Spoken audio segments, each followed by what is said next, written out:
Olá, amigo. Seja bem-vindo a estas nossas conversas dominicais.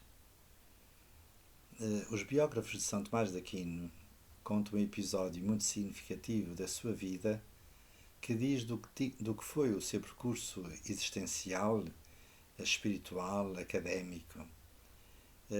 Ele foi convidado para participar no Segundo Concílio de Leão, que se realizou em Lyon, na França, em 1274. São Tomás de Aquino foi convidado a participar nesse concílio, que acabou por não participar, porque, entretanto, quando ia a caminho de Leão, acabou por falecer perto de Roma.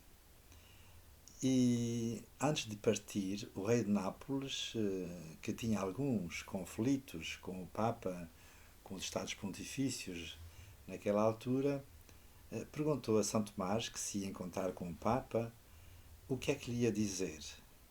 Naturalmente que ele se referia à situação política de alguma tensão entre o Papa e o rei de Nápoles.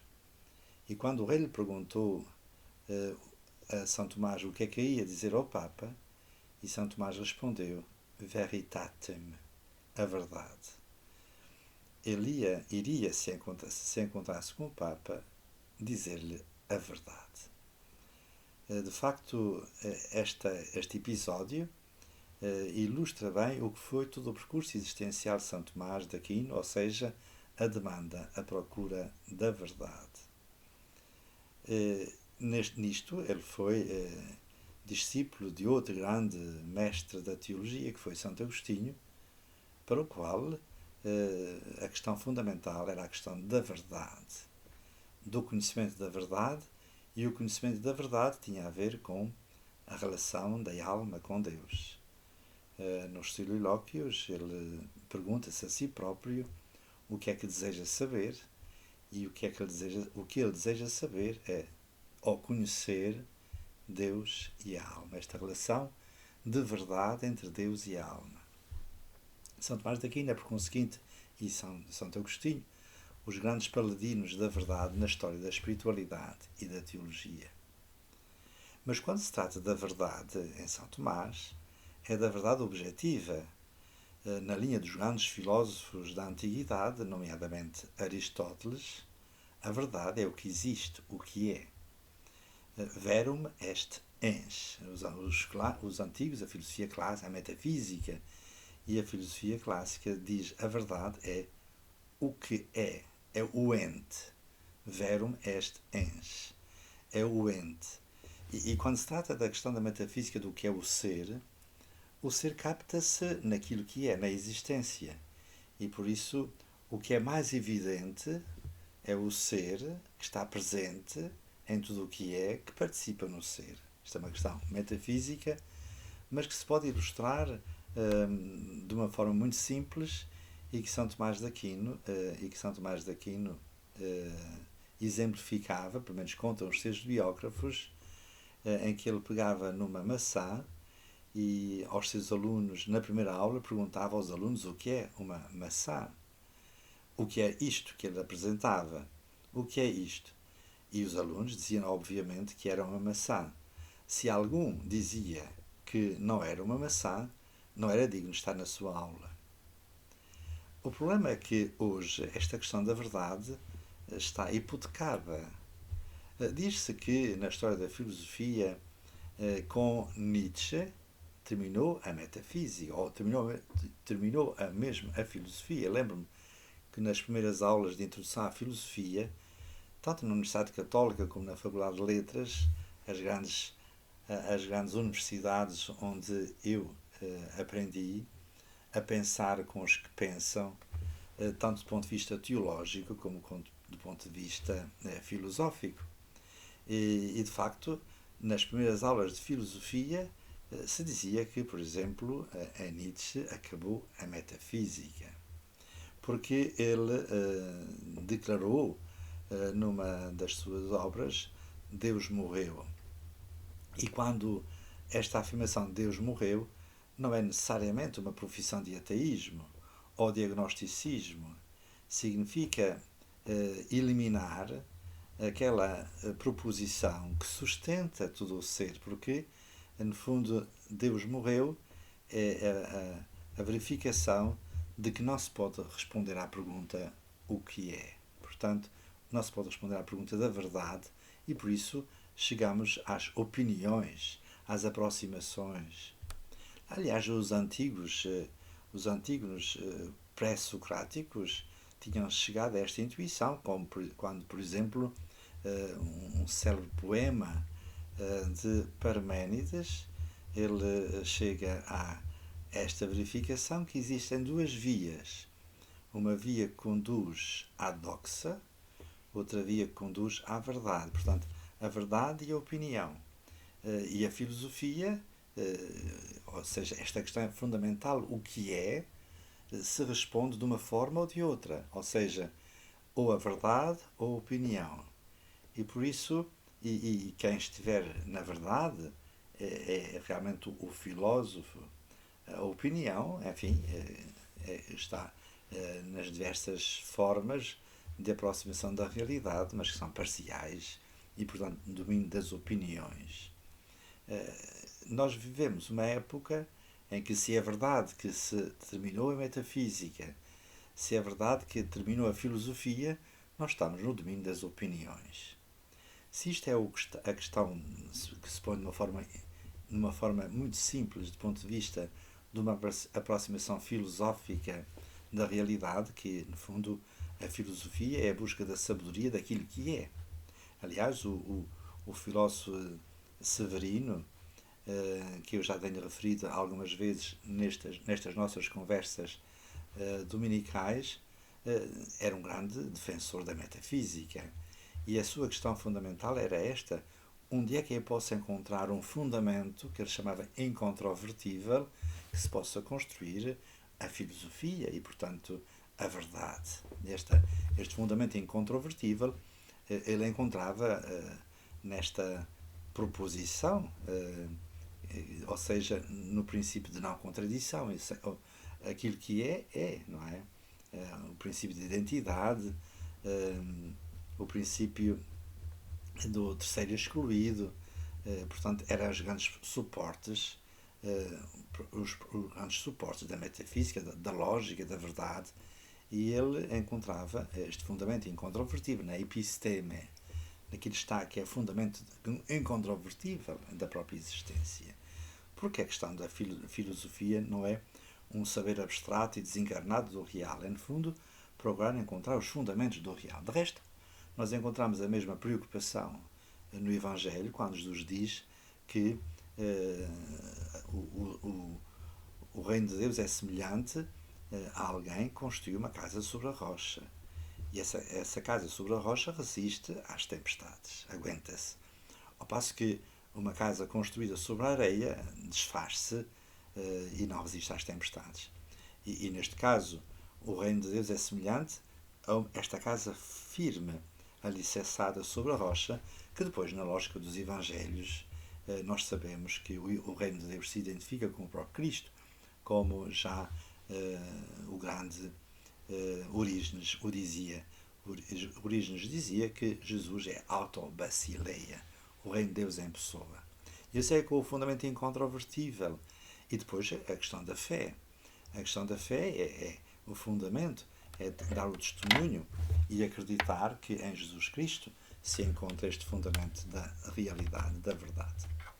Ora, nós vivemos numa época que, do ponto de vista da filosofia, desacredita das potencialidades da razão humana a chegar à verdade. E por isso estamos nos domínios das aproximações, das ideologias. Repare que a ideologia é, no fundo, tornar universal aquilo que é particular. Portanto, uma aproximação parcial da verdade, da realidade, transforma-se numa visão total da realidade. Isto é uma ideologia que tem o melhor representante da ideologia moderna, das ideologias modernas, podíamos dizer, na minha fraca opinião, mas seria o pai das grandes ideologias, o próprio filósofo Hegel. Atribui-se a Hegel esta resposta à questão de alguém lhe ter perguntado, porque era quando faz da filosofia um sistema, e alguém lhe perguntou, mas, professor, a vida não cabe no seu sistema. E ele terá dado a resposta seguinte: pior para a vida. Quer dizer, a ideologia é uma visão forçada da realidade, é uma violência sobre a realidade, porque é transformar uma aproximação, uma visão parcelar da realidade, transformada numa convicção universal. Ora, no que diz respeito à teologia, nós vemos algo parecido, ou seja, a dogmática é a teologia dos princípios, dos princípios incontrovertíveis, dos princípios que não se podem pôr em questão. Não é? Há princípios fundamentais que são incontrovertíveis, usando a linguagem do filósofo Severino. E a dogmática é a dogmática dos princípios, ou seja, por um lado temos a tradição das Sagradas Escrituras, por outro lado a tradição filosófica, e então nós temos a razão crente, é a fé, é a razão iluminada pela fé, que vê a realidade a partir da fé, mas que não cria a realidade, ilumina. Isso é a dogmática. E a dogmática serve ao magistério. O magistério da Igreja, definido pelos concílios, pelas grandes definições dos santos padres, etc., é um corpo doutrinal que tem como estrutura, suporte do pensamento crente a própria razão. Portanto, quando o teólogo reflete sobre a fé, não hipoteca a razão, mas leva à sua mais elevada potência. Nós temos uma luz natural, como dizia Aristóteles, temos o lumen fidei, isto é, a luz da fé, que ilumina a razão e a eleva, e depois temos o lumen glória, que é esta luminosidade da glória, da contemplação de Deus, em que Deus ilumina a própria razão crente e leva à última potência da possibilidade de contemplar Deus face a face. Ora, nós vemos hoje, do ponto de vista da teologia, a hipoteca da dogmática. E há uma tentativa de alguns sectores de acusar a dogmática de ser ideologia.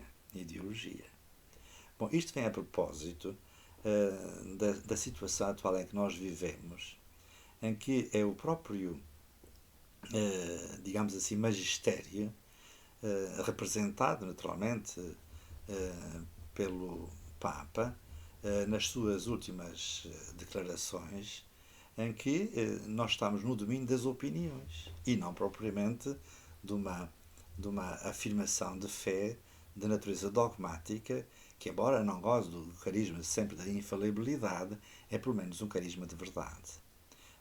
E, de facto, nós temos-nos habituados, sobretudo nos tempos mais recentes, a posições claramente de opiniões. Nós não estávamos habituados a isto.